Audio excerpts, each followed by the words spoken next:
छोटा सा कस्बा था। वहाँ हर दिन किसी न किसी घर में सिलेंडर चोरी होता और उस घर के लोग मारे पाए जाते थे। हर कोई परेशान था कि आखिर ये सब कौन कर रहा है और क्यों। फिर एक दिन विमला के घर की घंटी बजती है।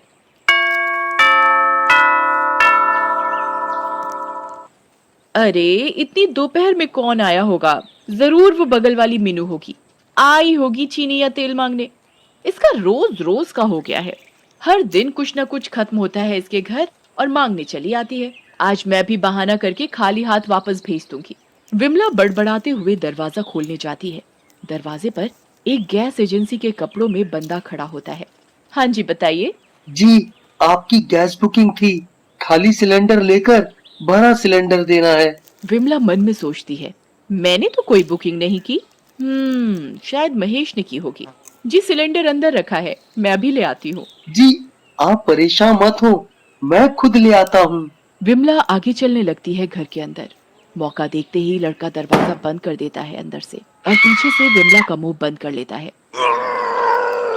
विमला खुद को छुड़ाने की बहुत कोशिश करती है पर नाकामयाब रहती है। पकड़ झपट में लड़का विमला को जान से मार देता है और सिलेंडर चोरी करके भाग जाता है। पड़ोसियों को इसकी कोई भनक भी नहीं पड़ती। रात को जब महेश घर वापस आता है, ये विमला को क्या हो गया? विमला, विमला उठो, आंखें खोलो। देखो, देखो मेरी तरफ विमला, विमला। विमला का कोई जवाब न सुनने पर महेश जोर जोर से रोने लगता है। अरे, ये सब कैसे हो गया? कौन से पाप की सजा मुझे मिली है? महेश की चीख पुकार सुनकर पड़ोसी भी वहां इकट्ठा हो जाते हैं। वो दृश्य देखकर वे भी सोच में पड़ जाते हैं। बड़ा गलत हुआ वैसे। भाभी जी कितनी अच्छी थी। भाई, उन्हीं को कौन डाल सकता है? पर ये सब किसने किया होगा और क्यों? तभी कोई अंदर से आवाज देता है कि महेश के घर का सिलेंडर गायब है। पर रोने धोने के चक्कर में कोई भी इस बात पर गौर नहीं करता। अगले दिन प्रिया के घर में सिलेंडर की चोरी होती है और प्रिया उस गैस एजेंसी के बंदे के हाथों मारी जाती है। जब इस बात का खुलासा होता है तो सब हैरान हो जाते हैं। हो न हो, एक बात तो साफ हो जाती है कि कोई गैस सिलेंडर चोर है जो सिलेंडर की चोरी के लिए घर में मौजूद इंसान को मार रहा है। सही बात है भाई। जिसकी भी लाश मिल रही है, उन सब के घर का सिलेंडर गायब है। भाई, सब घर की औरतों को सावधान करना चाहिए, क्योंकि दिन में घर में सिर्फ औरतें ही होती हैं और ये चोरी भी दोपहर में ही हो रही है, जब सब अपने अपने घरों में होते हैं। कुछ दिनों बाद एक दोपहर शीला के घर की घंटी बजती है। शीला डर जाती है क्योंकि सिलेंडर चोरी के कई किस्से वहां हो चुके थे। क्या करूं, गेट खोलूं कि नहीं? क्या पता कोई जरूरी काम का हो कोई। नहीं नहीं नहीं, गैस सिलेंडर चोर भी तो हो सकता है। फिर भी डरते डरते शीला दरवाजे पर जाती है। कौन है? मैं चिट्ठी वाला, आपकी चिट्ठी आई है, दरवाजा खोल कर ले लो। शीला चैन की सांस लेती है और दरवाजा खोलती है, पर बाहर देखते ही उसके छक्के बक्के छूट जाते हैं क्योंकि बाहर सिलेंडर चोर होता है। शीला चिल्लाने की कोशिश करती है पर वो लड़का उसका मुंह बंद कर देता है। छोड़ मुझे नाश पीटे, तेरे तेरे कीड़े पड़े मुंह में। छोड़ छोड़ मेरा मुंह छोड़। शीला चिल्लाने लगती है। छीना झपटी में शीला उसके पैर पर कसकर लात मारती है। वह वहीं गिर जाता है। इतने में शोर शराबा सुनकर आस पड़ोस वाले भी वहां आ जाते हैं। अच्छा, तो ये है सिलेंडर चोर। सब मिलकर उसकी लाश वहीं मैदान में फेंक देते हैं। आधी रात को बहुत तेज बारिश होती है।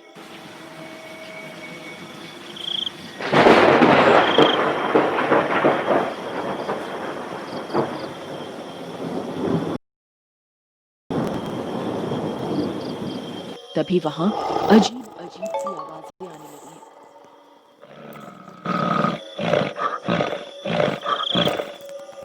तभी वह गैस सिलेंडर चोर का भूत टेढ़ा मेढ़ा होकर खड़ा होने लगता है।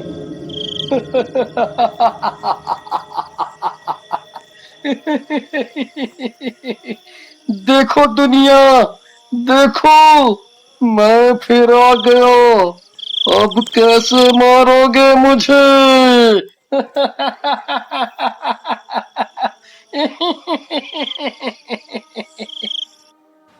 सुनो कबीर, उठो, देखो ये कैसी आवाजें आ रही हैं।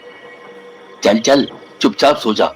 मौसम खराब है, वैसे ही आवाजें आ रही होंगी। कबीर सो जाता है, पर रमा को अभी भी वो भूतिया आवाजें आ रही होती हैं। ये तो उठेंगे नहीं, घोड़े बेच कर सो रहे हैं। मैं ही उठकर देखती हूँ क्या माजरा है। रमा डरते हुए आवाज की दिशा में जाने लगती है। आवाज का पीछा करते करते वह उसी मैदान पर पहुंच जाती है। तभी अचानक भूतिया आवाजें आनी बंद हो जाती हैं। अरे, ये मैं कहाँ आ गई? हे भगवान, ये तो वही मैदान है जहाँ इसकी लाश फेंकी थी। तभी वहां वो भूत आ जाता है।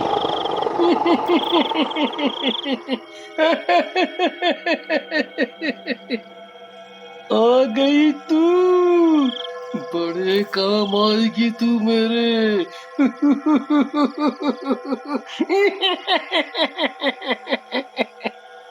रमा डर कर चीखने लगती है और यहाँ वहां भागने लगती है। तभी भूत उड़ता हुआ जाता है और रमा के शरीर में घुस जाता है। रमा की आंखें हरी हो जाती हैं और वो बिना कुछ बोले अपने बाल बिखरे हुए घर में आती है और अपना सिलेंडर लेकर मैदान पर जाने लगती है। अरे रमा, ये तुम क्या कर रही हो? इतनी रात को कहाँ लेकर जा रही थी ये? रमा गुस्से भरी निगाहों से उसे देखती है। कबीर रमा का डरावना रूप देखकर चुप रह जाता है। भूतिया रमा फिर अंजलि का गेट खटखटाती है। अरे, इतनी रात कौन होगा? कोई फिर से मुसीबत तो नहीं आ गई कोई? अंजलि नींद में उठकर गेट खोलती है। अरे रमा बहन, क्या हुआ इस समय? रमा गुस्से में बिना कुछ बोले अंजलि को धक्का मारती है और अंदर घुसकर सिलेंडर उठाकर मैदान में जाने लगती है। अंजलि का सिर धक्के की वजह से गेट पर लगता है और सिर से खून निकलने लगता है। अंजलि चिल्ला चिल्ला कर सबको बुलाने लगती है और दूसरी तरफ भूतिया रमा बाकी सभी के घर से भी सिलेंडर लेकर मैदान में इकट्ठा कर लेती है। अंजलि बाकी सबके साथ रमा के पीछे पीछे उसी जगह जाती है। रमा, रुक जाओ। ये तुम क्या कर रही हो? इससे तुम्हारी जान को भी खतरा है। तभी भूत रमा का शरीर छोड़ता है और अपने असली रूप में सबके सामने आ जाता है।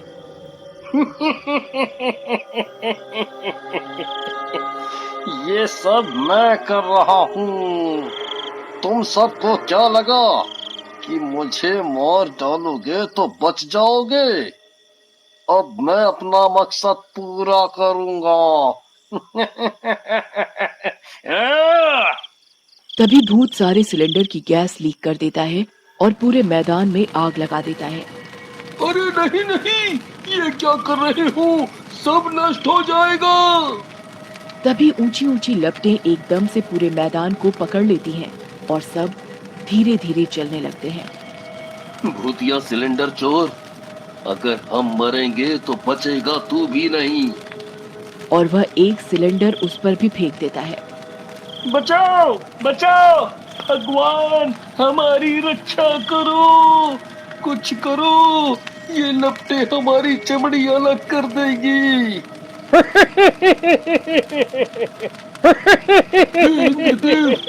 तुम ही कुछ करो, वरना सब नष्ट हो जाएगा।